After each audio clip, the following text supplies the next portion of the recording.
Hello दोस्तों, नमस्कार। आप सभी दोस्तों का डी के क्लासेस में स्वागत है। तो हम लोग जीके की प्रैक्टिस कर रहे हैं। कहने का मतलब ये है कि यहाँ पर रिवीजन पर्पज़ से जितने भी इम्पोर्टेंट क्वेश्चंस हैं उनको पहले एमसीक्यू टाइप से आपसे पूछा जाएगा। फिर उससे रिलेटेड जितने भी इम्पोर्टेंट पॉइंट होंगे उन सभी के बारे में यहाँ पर डिस्कस किया जाएगा। तो चलिए, मैंने कल प्रीवियस वीडियो में 10 क्वेश्चंस पूछा था, ठीक है। तो पहले मैं उन सभी क्वेश्चंस का आंसर देता हूँ, ठीक है। फिर उनमें जितने भी उनसे रिलेटेड पॉइंट्स होंगे उन सभी को आगे डिस्कस किया जाएगा, ठीक है। और एक बात ये भी कि मतलब ऐसा है, डिस्कस करने का तरीका क्या होगा। देखिए, जहाँ मैप की ज़रूरत होगी हम मैप के थ्रू समझाया जाएगा। हिस्ट्री, जोग्राफी, पॉलिटी, इकोनॉमी, जो भी सेक्शन है जीके में जितने भी सेक्शंस आते हैं उन सभी को लेकर यहाँ पर चला जाएगा। और कोई भी वन डे कंपटीशन यानी जिसमें एमसीक्यू टाइप के क्वेश्चंस आते हैं ये सारे के सारे एग्ज़ाम में आपको यहाँ से मिल जाएंगे, ठीक है। तो चलिए, पहले तो हम देख लेते हैं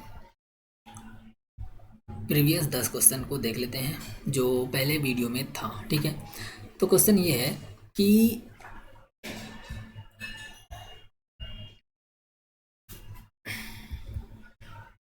फर्स्ट क्वेश्चन ये है, रावी नदी किस दर्रे से निकलती है। क्वेश्चन, रावी नदी किस दर्रे से निकलती है। आप इस क्वेश्चन का आंसर कमेंट बॉक्स में दे सकते हैं, और नहीं तो जब मैं आपसे क्वेश्चन पूछूं तो आप मन में भी इसका आंसर सोच सकते हैं, ठीक है। अगर इस तरह से आप एक्टिविटी किए करेंगे तो पढ़ने में भी मज़ा आएगा और चीज़ें ज़्यादा से ज़्यादा चीज़ें आप सीख भी पाएंगे, याद भी हो जाएगा। तो देखिए, इस क्वेश्चन का आंसर क्या हो जाएगा, रावी नदी किस दर्रे से निकलती है, तो इसका आंसर हो जाएगा रोहतांग दर्रा, ठीक है।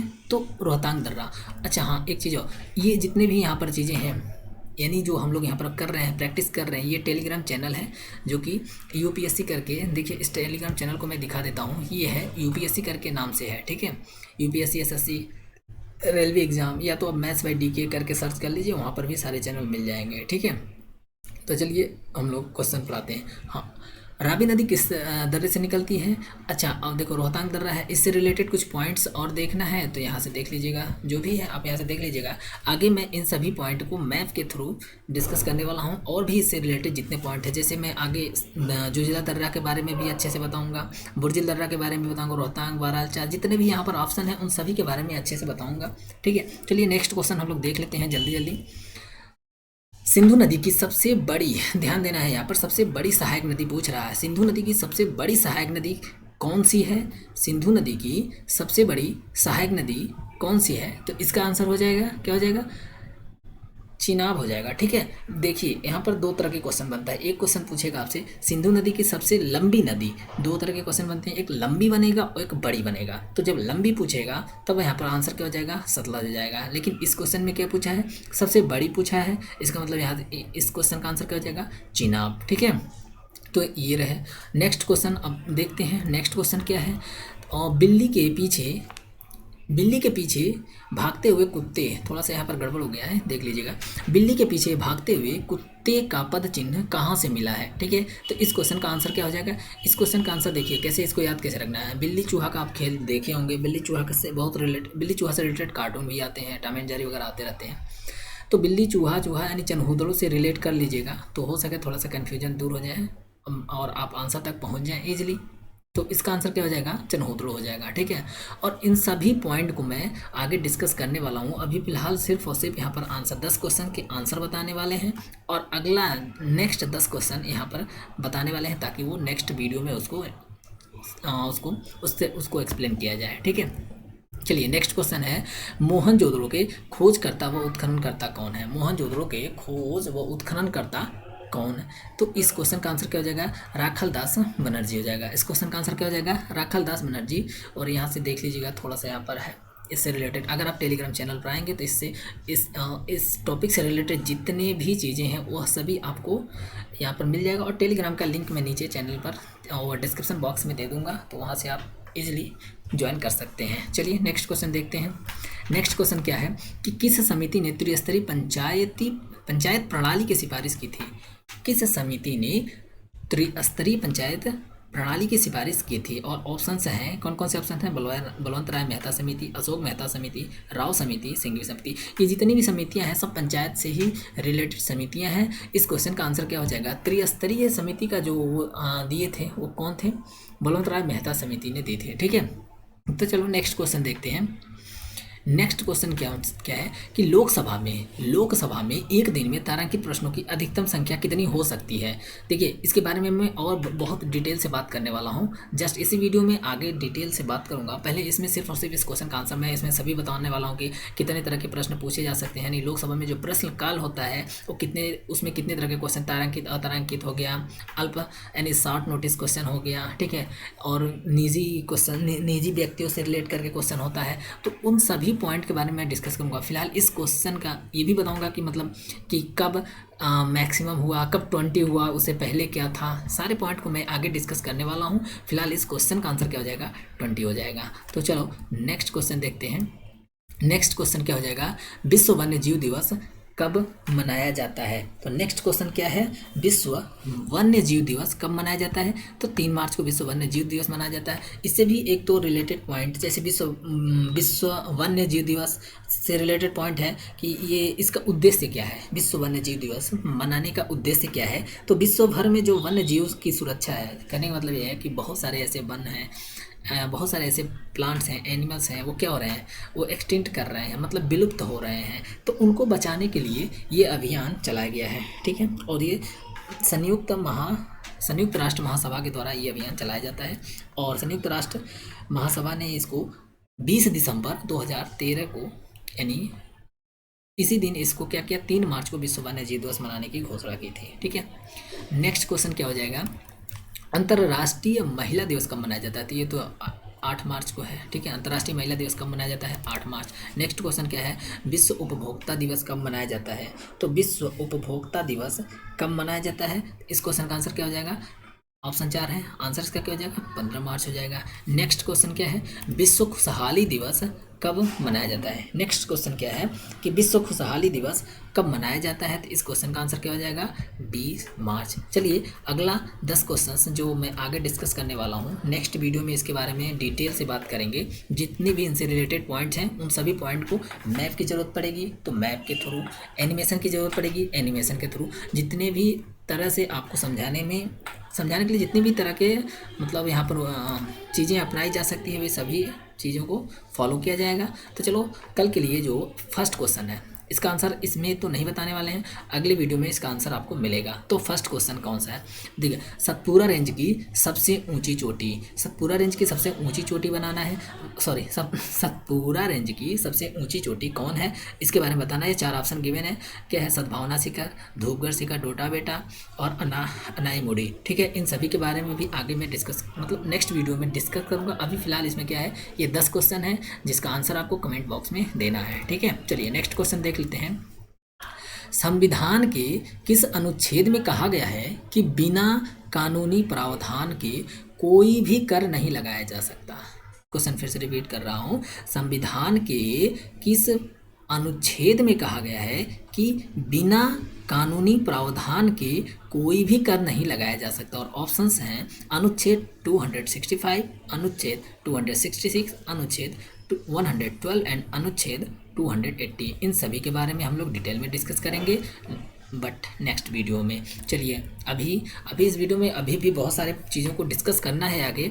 उसमें क्या है, उसको मैप जितने कुछ पॉइंट्स हैं जिनको मैप के थ्रू, कुछ रिवर्स हैं उनको मैप के थ्रू, एनिमेशन के थ्रू समझाएंगे, उसका लोकेशन बताएंगे ताकि उससे रिलेटेड अगर कोई भी क्वेश्चन पूछे तो आप इजीली उसे टैकल कर सकें। तो नेक्स्ट क्वेश्चन क्या है कि भारतीय पुरातत्व विभाग के जन्मदाता के रूप में, देखिए इसमें भी 2 तरह के क्वेश्चन बनते हैं। एक क्वेश्चन ये बनेगा कि भारतीय पुरातत्व विभाग के जन्मदाता, ठीक है, और नेक्स्ट एक क्वेश्चन, चलिए ठीक है, आगे वो भी क्वेश्चन मिलेगा।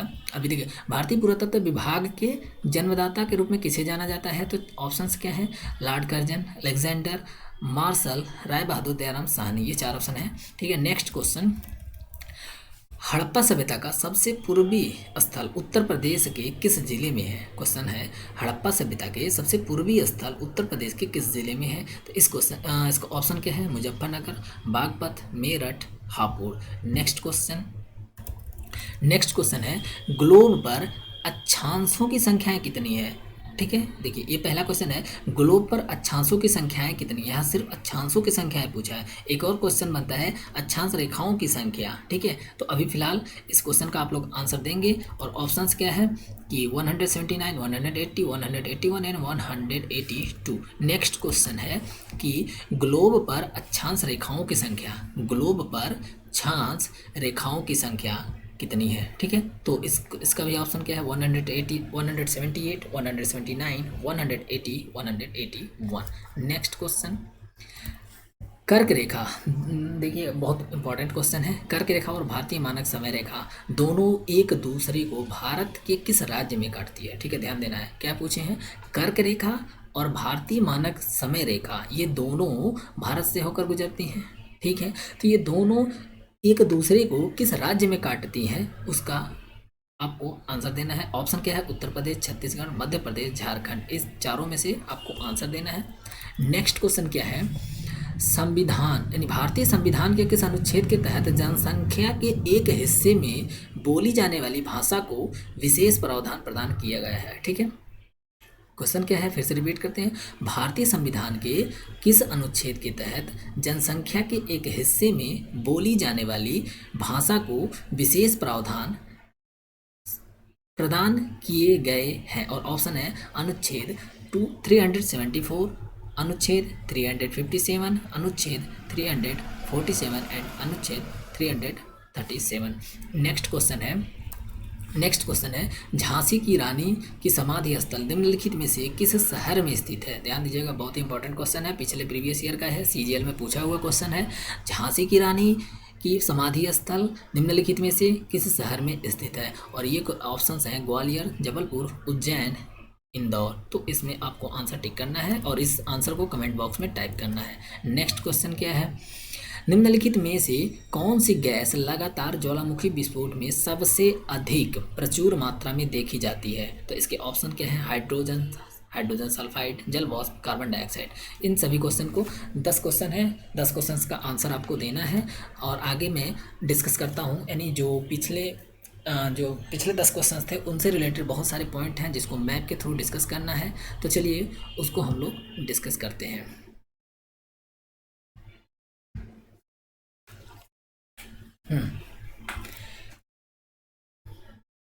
तो झेलम नदी पर स्थित कुछ परियोजनाएं, देखिए बहुत ही इंपॉर्टेंट क्वेश्चन है, झेलम नदी पर स्थित कुछ परियोजनाएं। कैसे कैसे क्वेश्चन आपसे पूछा जाएगा, तो झेलम नदी पर स्थित पहले तो परियोजना का नाम दे देगा और आपसे पूछेगा कि ये परियोजना किस नदी पर है, पहला क्वेश्चन। फिर परियोजना का नाम देगा और पूछ लेगा कि ये परियोजना किस राज्य में या किस यूनियन टेरिटरी में है। ठीक है, तो चलिए इसके बारे में हम लोग डिस्कस कर लेते हैं। तो झेलम नदी पर देखिए तुलबुल परियोजना और उरी परियोजना, ये दोनों परियोजना किस नदी पर है, तो ये दोनों परियोजना झेलम नदी पर है। और राज्य कौन सा है, यानी यूटी कौन सा है, जम्मू एंड कश्मीर में है। ठीक है, जम्मू एंड कश्मीर पहले राज्य था, अब यूटी है। तो झेलम नदी पर स्थित कौन कौन सी परियोजना है, तुलबुल परियोजना, उरी परियोजना। तो 2 तरह के क्वेश्चन यहाँ से बन जाएंगे। ठीक है, नेक्स्ट क्या है, चिनाब नदी पर स्थित कुछ परियोजनाएं। चलिए झेलम नदी का पिछले वीडियो में मैं इससे रिलेटेड और भी पॉइंट्स बताया हूँ। ठीक है, जैसे झेलम नदी का प्राचीन नेम क्या है, कहाँ से इसका ओरिजिन है, तो ये सब आप क्वेश्चन को कमेंट में आप टाइप कर सकते हैं, क्योंकि जितना टाइप करेंगे इस तरह की चीज़ें एक्टिविटी करेंगे तो आपका रिवीजन होता रहेगा और चीज़ें ईजिली मतलब थोड़े लंबे समय तक याद रहेगा। चिनाब नदी पर स्थित परियोजनाएं, तो कौन कौन सी परियोजनाएं हैं जो चिनाब नदी पर हैं और कहाँ कहाँ ये मतलब ये किस राज्य में है या यूटी में है। ठीक है, तो दुलहस्ती परियोजना, बगलिहार परियोजना, सलाल परियोजना, ये तीनों के तीनों परियोजनाएं कहाँ हैं, किस नदी पर है, चिनाब नदी पर है। तो इसमें भी आपसे क्वेश्चन पूछा जा सकता है कि इसका पुराना नाम बता दीजिए। ठीक है, यानी प्राचीन नाम बता दीजिए, इसका ओरिजिन कहाँ से है ये भी बता दीजिए। 2 क्वेश्चन आप कमेंट बॉक्स में टाइप करिएगा। और ये तीनों के तीनों परियोजनाएं कहाँ हैं, जम्मू और कश्मीर में है। चलिए नेक्स्ट क्वेश्चन देखते हैं, रावी नदी पर स्थित परियोजना, तो कौन सी परियोजना रावी नदी पर है और किस स्टेट या यूटी में है, तो देख लेते हैं। तो चामेरा परियोजना जो है ये किस नदी पर है, रावी नदी पर और हिमाचल प्रदेश में। चामेरा परियोजना किस नदी पर है, रावी नदी पर और हिमाचल प्रदेश में। अगर राज्य पूछेगा तो हिमाचल प्रदेश। नेक्स्ट है कि सतलज नदी पर स्थित परियोजनाएं कौन कौन सी हैं। ठीक है, सतलज नदी पर स्थित परियोजनाएं, तो चलिए इसको देख लेते हैं। भाखड़ा नांगल परियोजना कहाँ है? सतलज नदी पर है। और कौन सी है? नाथपा झाकड़ी परियोजना कहाँ है? सतलज नदी पर। तो देखिए भाखड़ा कहाँ है? भाखड़ा जो है हिमाचल प्रदेश में। नांगल कहाँ है? नांगल पंजाब में है। और नाथपा झाकड़ी जो है ये कहाँ पर है? तो नाथपा झाकड़ी है हिमाचल प्रदेश में। ठीक है, चलिए नेक्स्ट देखते हैं। अब आते हैं थोड़ा सा कुछ स्थल के बारे में, नहीं हड़प्पा के बारे में देख लेते हैं। देखिए जितने भी ऑप्शंस थे उन सभी को थोड़ा थोड़ा डिटेल में हम लोग बात करें। जितनी मतलब फ्रंट में जो मोस्ट इंपॉर्टेंट पॉइंट क्वेश्चंस हैं उनको पहले उठाया गया है। नेक्स्ट टाइप में अगर आगे कभी भी इससे रिलेटेड अगर कोई पॉइंट डिस्कस करना होगा तो जितने पॉइंट अभी डिस्कस किए हैं ये प्लस इसमें कुछ और नए पॉइंट को ऐड कर कर आपके सामने उसमें रखा जाएगा, ताकि पीछे का आपका क्या हो जाएगा, रिवीजन हो जाएगा और आगे आपको कुछ नए पॉइंट्स भी मिल जाएंगे। चलिए देख लेते हैं हड़प्पा से रिलेटेड। तो देखिए हड़प्पा से रिलेटेड क्या है कि हड़प्पा की खोज व उत्खननकर्ता के बारे में पूछ लेता है कि यानी हड़प्पा की खोज किसने की, इसके उत्खननकर्ता कौन है। तो दोनों कौन है? राखल दास दयाराम साहनी। ठीक है, उत्खननकर्ता और ये खोज करने वाले कौन है? तो दयाराम साहनी है। ठीक है, नेक्स्ट क्वेश्चन क्या हो जाएगा? तो नेक्स्ट इसमें कौन सा पॉइंट बनेगा? कि हड़प्पा। तो देखिए पहला क्वेश्चन तो आपसे यही पूछ लेगा कि इसके उत्खननकर्ता कौन है। ठीक है, उत्खननकर्ता। और सेकंड पॉइंट इसमें ये पूछता है कि भाई उसका लोकेशन क्या है। तो इसमें प्रेजेंट में देखा जाए तो प्रेजेंट में ये लोकेशन हड़प्पा कहाँ पड़ता है? पाकिस्तान के मोंटगोमरी ज़िले में पड़ता है। कहाँ पड़ता है? पाकिस्तान के मोंटगोमरी ज़िले में पड़ता है। नेक्स्ट पॉइंट इसमें क्या है? तो हड़प्पा किस नदी के तट पर है? तो हड़प्पा जो है वो रावी नदी के तट पर है। ठीक है, हड़प्पा किस नदी के तट पर है? रावी नदी के बाएं तट पर है। हड़प्पा किस नदी कहाँ पर है? रावी नदी के बाएं तट पर। ध्यान दीजिएगा। हड़प्पा को ऋग्वेद में, मोस्ट इंपॉर्टेंट क्वेश्चन, हड़प्पा को ऋग्वेद में हरियूपिया के नाम से जाना जाता था। हड़प्पा को ऋग्वेद में हरियूपिया के नाम से जाना जाता था। आइए अब थोड़ा सा डिस्कस कर लेते हैं मोहनजोदड़ो के बारे में। तो मोहनजोदड़ो में भी सेम वही क्वेश्चन आपसे पूछा जाएगा। पहला क्वेश्चन तो यही रहेगा कि भाई इसके उत्खननकर्ता और मतलब इसके खोजकर्ता कौन थे। ठीक है, तो कौन थे? राखल दास बनर्जी। कब खोजे थे? 1922 में। ठीक है, नेक्स्ट पॉइंट क्या है इससे रिलेटेड? तो मोहनजोदड़ो को सिंध में नखलिस्तान के नाम से जाना जाता है। यानी सिंध में मोहनजोदड़ो को किस नाम से जाना जाता है? नखलिस्तान। ठीक है, मोहन का मतलब होता है मृतक, जोदड़ो यानी मृतकों का टीला, को जो का मतलब होता है को, दड़ो का मतलब टीला यानी मृतकों का टीला। ठीक है, नेक्स्ट पॉइंट क्या है कि ये सिंधु नदी के दाएं तट पर बसा हुआ है। ठीक है, हड़प्पा कहाँ है? बाएं तट पर है। हड़प्पा बाएं तट पर, मोहनजोदड़ो दाएं तट पर, मोहनजोदड़ो दाएं तट पर। नेक्स्ट पॉइंट देख लेते हैं। अब क्या है, चलिए लोथल के बारे में थोड़ा सा जान लेते हैं। तो लोथल के भी खोजकर्ता और उत्खनन। तो लोथल स्थान ये है कहाँ पर? प्रेजेंट टाइम पे कहाँ है? तो लोथल प्रेजेंट टाइम में गुजरात में है। ठीक है, नेक्स्ट पॉइंट क्या है? लोथल की खोज एवं उत्खननकर्ता कौन है? रघुनाथ राव। चाहो तो आप इसको रिलेट कर सकते हैं कि लोथल में डबल इसमें भी दिख रहा है और रघुनाथ राव में डबल आर यहाँ पर दिख रहा है। थोड़ा सा इसे रिलेट किए रहेंगे तो हो सकता है कि कभी ऑप्शन मान लीजिए अचानक चार ऑप्शन आए, आप कंफ्यूज हो रहे हैं, तो वहाँ पर थोड़ी सी ये हेल्प कर देते हैं। इस तरह की जो चीज़ें अगर रिलेट करके पहले से रखे रहते हैं तो वहाँ पर याद आ जाता है, तो आंसर क्लियर हो जाता है। ठीक है, नेक्स्ट पॉइंट देख लेते हैं कि लोथल किस नदी पर है? भगवा नहीं है, ये भोगवा नदी है। ठीक है, लोथल किस नदी पर है? लोथल किस नदी पर बसा था? भोगवा नदी पर। ठीक है, भोगवा नदी के किनारे। और नेक्स्ट पॉइंट क्या है लोथल से रिलेटेड? यानी लोथल ये जो स्थान है क्या था? ये हड़प्पा सभ्यता का, सॉरी सैंधव सभ्यता का ये क्या था? औद्योगिक नगर था। लोथल सैंधव सभ्यता का क्या था? ये औद्योगिक नगर था। नेक्स्ट पॉइंट क्या है? लोथल एक बंदरगाह था जो लोथल में एक बंदरगाह के साक्ष्य मिला है जो किस नाम से जाना जाता है? गोदीवाड़ा या डॉकयार्ड के नाम से जाना जाता है। ठीक है, नेक्स्ट पॉइंट देख लेते हैं चनहूदड़ो के बारे में। ठीक है, चनहूदड़ो। तो चनहूदड़ो की खोजकर्ता कौन है? चनहूदड़ो की खोजकर्ता कौन है?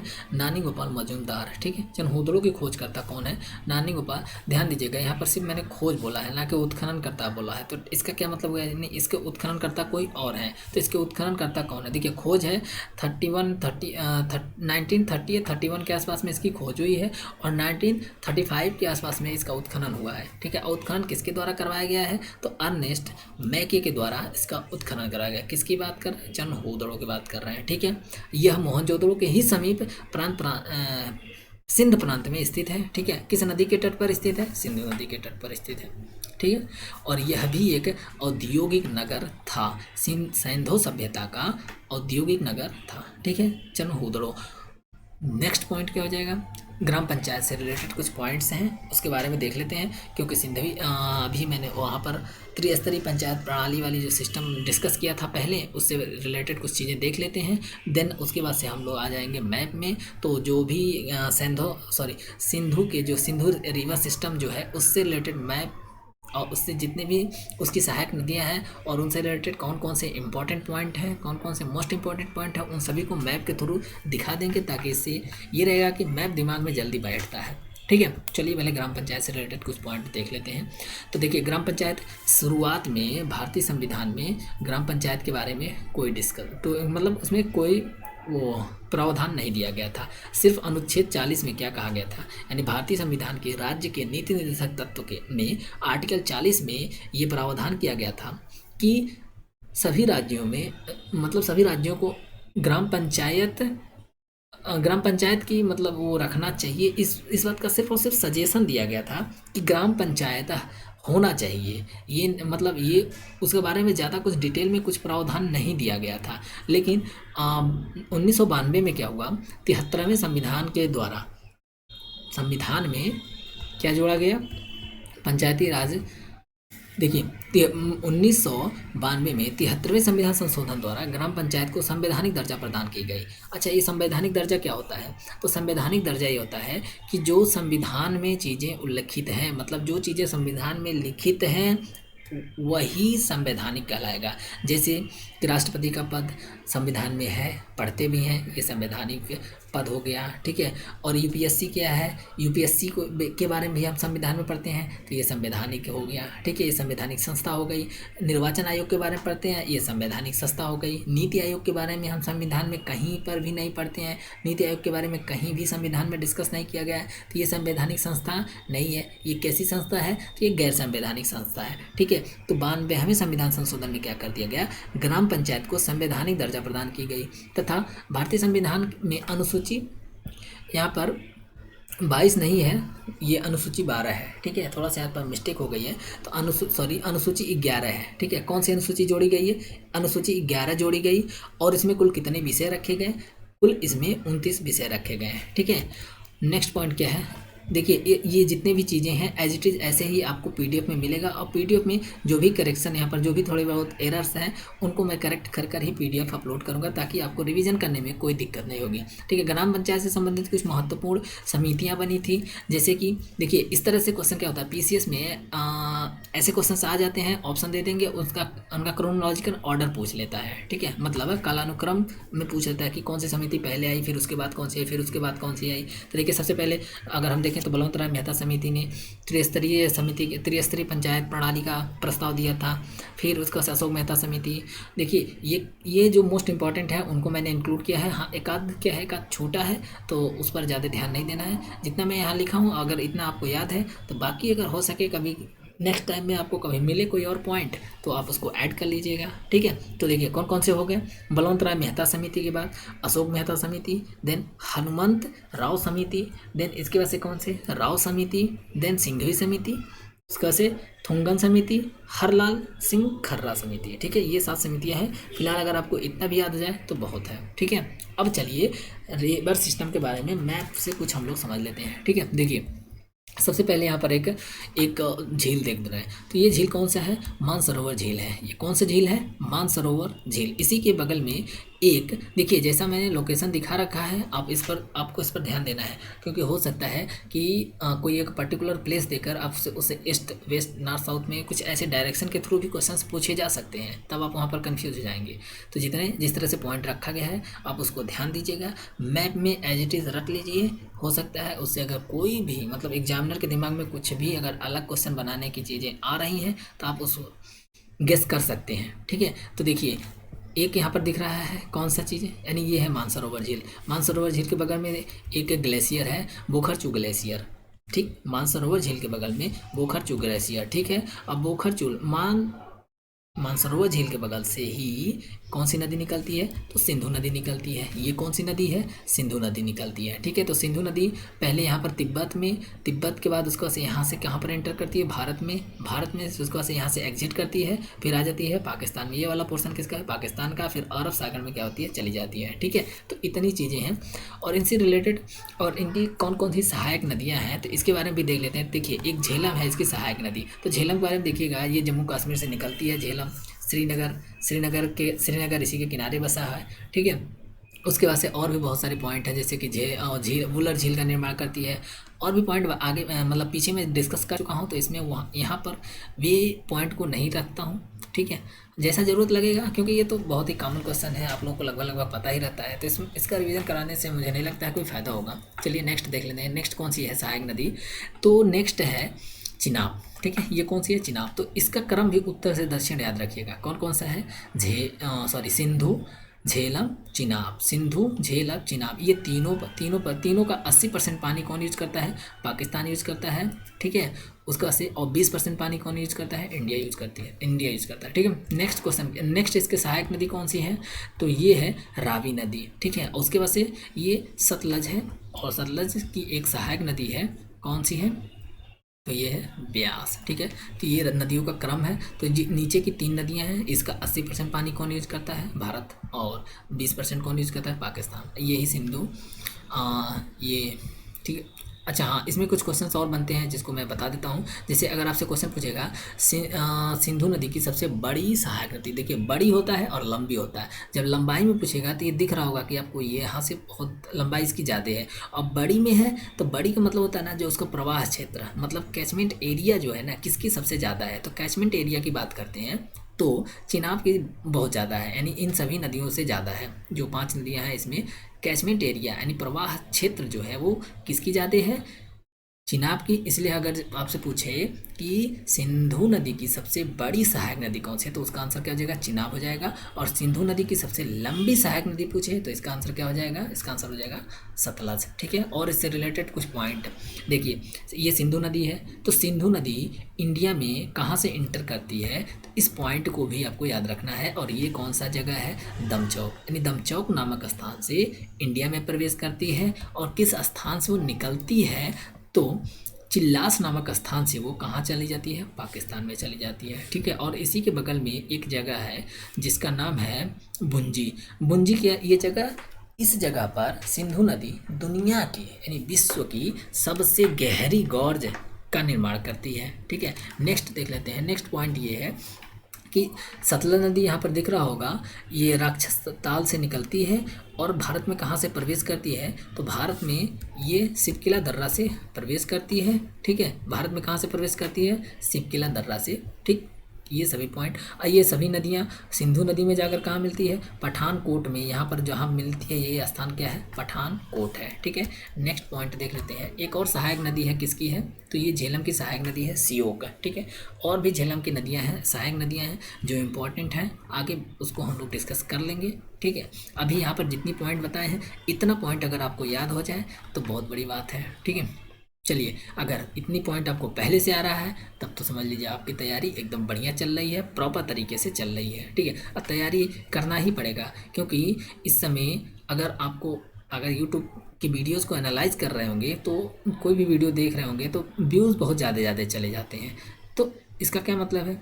इसका मतलब यही है कि लोग अपनी तैयारी कंटिन्यू किए हुए हैं, और अब अगर आप अपनी तैयारी कंटिन्यू नहीं कर रहे हैं तो सिंपल सी बात है कि आपको आगे दिक्कत होगी और सिलेक्शन तो भूल ही जाएंगे, क्योंकि जब तक बढ़िया से सब चीज़ें तैयार नहीं रहेगा। और मेरिट आने वाले एग्ज़ाम में मेरिट बहुत हाई होने वाली है।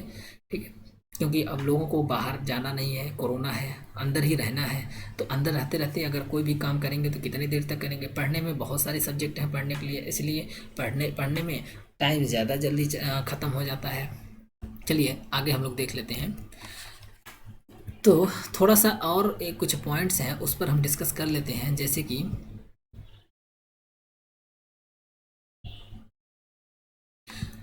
एक पॉइंट यहाँ पर हमको डिस्कस करना था कि ये जो लोकसभा में प्रश्नकाल है उससे रिलेटेड 3-4 पॉइंट हैं, उसके बारे में मैं थोड़ा सा बता देता हूँ। तो ये देख लेते हैं ये क्या है। ठीक है, तो देखिए, लोकसभा में कई तरह के प्रश्न पूछे जाते हैं, ठीक है। लेकिन जब सामान्यतः लोकसभा में प्रश्नकाल की बात करते हैं तो जो पहला घंटा होता है वो क्या होता है, प्रश्नकाल का होता है, ठीक है। इसमें क्या होता है, प्रश्नकाल में क्या होता है, जो भी सांसद होते हैं यानी मेंबर ऑफ पार्लियामेंट होते हैं, वे लोग मंत्री से क्वेश्चंस पूछते हैं, ठीक है। वे लोग मंत्री से भी क्वेश्चन पूछते हैं। तो जो लोग मंत्री से क्वेश्चन पूछते हैं तो वो सरकारी वाले में आते हैं, ठीक है। और गैर सरकारी वाले में कौन से आ जाएंगे, जो मंत्री से क्वेश्चन नहीं, यानी बिना जो मंत्री नहीं है और उनसे क्वेश्चन पूछा जा रहा है, ठीक है। तो देखिए, इसमें कुछ पॉइंट्स हैं, उनके बारे में हम लोग डिस्कस करते हैं। तो कितने तरह के प्रश्नकाल पूछे जाते हैं, तो 4 तरह के प्रश्नकाल पूछे जाते हैं। 4 तरह के प्रश्नकाल पूछे जाते हैं। कौन कौन से हैं, तारांकित प्रश्न है, 4 तरह के प्रश्न का पूछे जाते हैं। ये सभी जितनी भी चीज़ें हैं आपको इसी टेलीग्राम चैनल पर मिल जाएगा, मैं टेलीग्राम चैनल का लिंक नीचे दे दूंगा, ठीक है। तो हम लोग जल्दी जल्दी थोड़ा सा पॉइंट है डिस्कस कर लेते हैं, वीडियो ज़्यादा लंबी होने से मज़ा नहीं आएगा। देखिए, ऐसे प्रश्नों का उत्तर तारांकित, देखिए टोटल प्रश्नकाल में, जो लोकसभा में प्रश्नकाल होता है, 4 तरह के प्रश्न पूछे जाते हैं। कौन कौन से, तारांकित, अतारांकित, अल्पसूचक प्रश्न और निजी सदस्यों से पूछे जाने वाला सदस्य, ठीक है। तो देखिए, तो सबसे पहले तारांकित प्रश्न क्या होते हैं, जिन प्रश्नों का उत्तर मौखिक रूप से दिया जाता है। कहने का मतलब ये है कि देखिए, कुछ क्वेश्चंस होते हैं जिसको ओरली आंसर दे दिया जाता है। जब मौखिक आंसर देने के लिए क्या होता है, पहले जिसको क्वेश्चन पूछना होता है वो रिटेन में किसको देता है, लोकसभा अध्यक्ष को देता है, और लोकसभा अध्यक्ष यानी जिसके लिए वो लेटर होता है, क्वेश्चंस होता है, वो उसको फॉरवर्ड कर देता है, ठीक है। तो उसका आंसर अगले सेशन में जब भी बैठक होती है तो उसमें उसको आंसर ओरली देना होता है। जब क्वेश्चन का आंसर ओरली दे रहे होते हैं यानी मौखिक रूप से दे रहे होते हैं, तो वहाँ पर क्या होता है कि कॉम्प्लीमेंट्री क्वेश्चन पूछने की अनुमति होती है, यानी अनुपूरक प्रश्न पूछने की अनुमति होती है, ठीक है। नेक्स्ट क्या है, तारांकित प्रश्न है। तारांकित प्रश्न में अतारांकित प्रश्न, और इसमें क्या होता है, अतारांकित प्रश्न में देखिए, इसमें लिखित आंसर दिया जाता है। तो जब आंसर लिखित दिया जाएगा तो इसमें यानी क्रॉस क्वेश्चन यानी क्या है, कॉम्प्लीमेंट्री क्वेश्चंस नहीं पूछे जाते हैं, ठीक है। तारांकित वाले में कॉम्प्लीमेंट्री क्वेश्चन यानी अनुपूरक प्रश्न पूछे जा सकते हैं, और इसमें क्या है, कॉम्प्लीमेंट्री यानी अनुपूरक प्रश्न नहीं पूछे जाते, किसमें, अतारांकित में। और तीसरे टाइप का क्वेश्चन है अल्पसूचक है, ठीक है। अल्पसूचक का मतलब कुछ ऐसा इंपॉर्टेंट पॉइंट है जिसको तुरंत क्वेश्चन उससे रिलेटेड कुछ मैटर है, तो इसका भी क्या होता है, अल्पसूचक जो होते हैं इनका भी आंसर मौखिक रूप से ही दिया जाता है, ठीक है। कैसे दिया जाता है, मौखिक रूप से दिया जाता है, और इस पर भी कॉम्प्लीमेंट्री क्वेश्चन पूछे जाते हैं। तो फिर आप सोच रहे होंगे कि तारांकित और अल्पसूचक में डिफरेंस क्या है, तो कुछ ज़्यादा अंतर नहीं है। जो तारांकित होते हैं उसे स्टार कर दिया जाता है, और जो ये अल्पसूचक वाले होते हैं इसको नॉर्मल ऐसे रखा जाता है। तारांकित वाले को क्या किया जाता है, ग्रीन कलर से प्रिंट किया जाता है। इसके लिए देख लीजिएगा कौन से कलर है, अभी तो फिलहाल मुझे नहीं याद आ रहा है। अच्छा, नेक्स्ट कौन सा है, ये है कि निजी सदस्यों से पूछे जाने वाले प्रश्न। अब निजी सदस्य में क्या होते हैं, देखिए, जब संसद जब किसी मंत्री से क्वेश्चन पूछता है, मतलब कहने का मतलब यह है कि मेंबर ऑफ पार्लियामेंट का कोई सदस्य जब किसी मंत्री से क्वेश्चन पूछता है, ठीक है, तो वो कैसे कहलाते हैं, तो जब मंत्री से क्वेश्चन, तो वो ऊपर टाइप के जो आते हैं तारांकित अतारांकित होते हैं वो सर, और जब जब निजी मतलब ऐसे प्रश्न उन सदस्यों से पूछे जाते हैं जो मंत्री परिषद के सदस्य नहीं होते हैं। कहने का मतलब ये है कि कोई और मेंबर है जो कोई चीज़ मान लीजिए, किंतु कोई विधेयक बना है उसमें उसने पार्टिसिपेट किया है, तो फिर उससे वो क्वेश्चन, यानी विपक्ष वाले क्या करते हैं, क्वेश्चन पूछते हैं। तो विपक्ष वाले अगर किसी मंत्री नहीं, जैसे मान लीजिए कांग्रेस का कोई एक नेता है, ठीक है, MP है, वो बीजेपी के किसी नेता से क्वेश्चन पूछ रहा है, लेकिन वो नेता क्या है, बीजेपी का जो नेता वो मंत्री नहीं है, तो तब वो किस कैटेगरी में आएगा, निजी सदस्यों से पूछे जाने वाले प्रश्न की कैटेगरी में आएगा, ठीक है। लेकिन अगर मान लीजिए विपक्ष का कोई नेता है और बीजेपी के किसी मंत्री से क्वेश्चन पूछ रहा है, तो वो ऊपर के तीन टाइप जो डिस्कस किए हैं उस कैटेगरी में आएगा, ठीक है। चलिए, इसमें बस इतना ही रखते हैं, और मुस्कुराना, हंसते रहना, ये तो इस समय बहुत ज़रूरत वाली चीज़ बन गई है, क्योंकि कोरोना काल है, इसमें चीज़ें, तो अब इसमें बस इतना ही रखते हैं। अब मिलते हैं नेक्स्ट वीडियो में, ठीक है। अपना ध्यान रखिएगा। Okay, thank you.